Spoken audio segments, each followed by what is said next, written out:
1500 से 2000 गाड़ियों के साथ कांग्रेस में शामिल होंगे सिंधिया के 2 कट्टर समर्थक।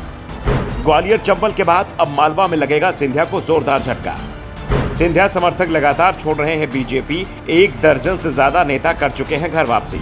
ग्वालियर चंबल के बाद अब मालवा में भी ज्योतिरादित्य सिंधिया को झटके लग रहे हैं। उनके समर्थक अब मालवा रीजन में भी उनका साथ छोड़ रहे हैं। दरअसल सिंधिया का प्रभाव ग्वालियर, चंबल, बुंदेलखंड और मालवा में रहा है। इसलिए जब सिंधिया ने कांग्रेस छोड़ी तो इन रीजन में ही कांग्रेस को सबसे ज्यादा नुकसान हुआ था। उनके अधिकांश समर्थकों ने भी कांग्रेस को अलविदा कह दिया। लेकिन अब सिंधिया के साथ गए बहुत से नेता कांग्रेस में वापसी कर रहे हैं। कुछ दिनों पहले ही समंदर पटेल अपने समर्थकों के साथ कांग्रेस वापस लौट चुके हैं और इंदौर से बीजेपी नेता दिनेश मल्हार और प्रमोद टंडन कांग्रेस की वापसी की तैयारी कर चुके हैं। सिंधिया समर्थक इन दोनों ही नेताओं ने बीजेपी से इस्तीफा दे दिया है। दावा किया जा रहा है कमलनाथ से इन दोनों की बातचीत हो चुकी है और 21 सितंबर को ही ये दोनों नेता कांग्रेस में शामिल हो सकते हैं। दावा किया जा रहा है कि इस बार गाड़ियों का काफिला 1500 से ज्यादा का हो सकता है।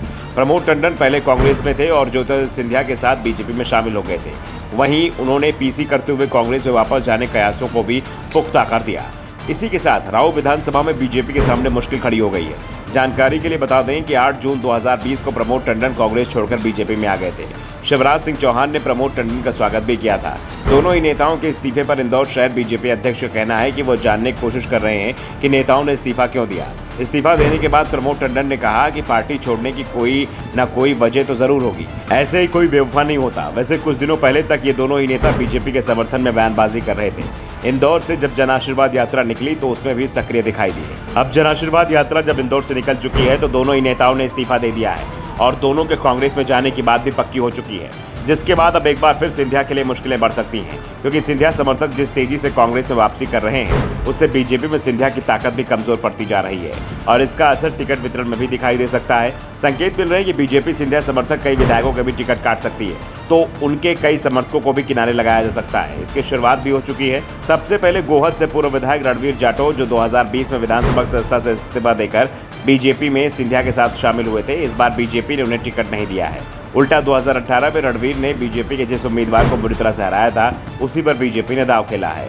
जबकि बीजेपी की जब पहली लिस्ट आई थी तो उस समय कहा गया था कि सिंधिया ने पार्टी हाईकमान से गुजारिश की थी कि उन 22 सीटों पर पहली सूची में उम्मीदवारों का नाम घोषित नहीं किया जाएगा, जहां 2020 में कांग्रेस के विधायक इस्तीफा देकर बीजेपी में शामिल हुए थे।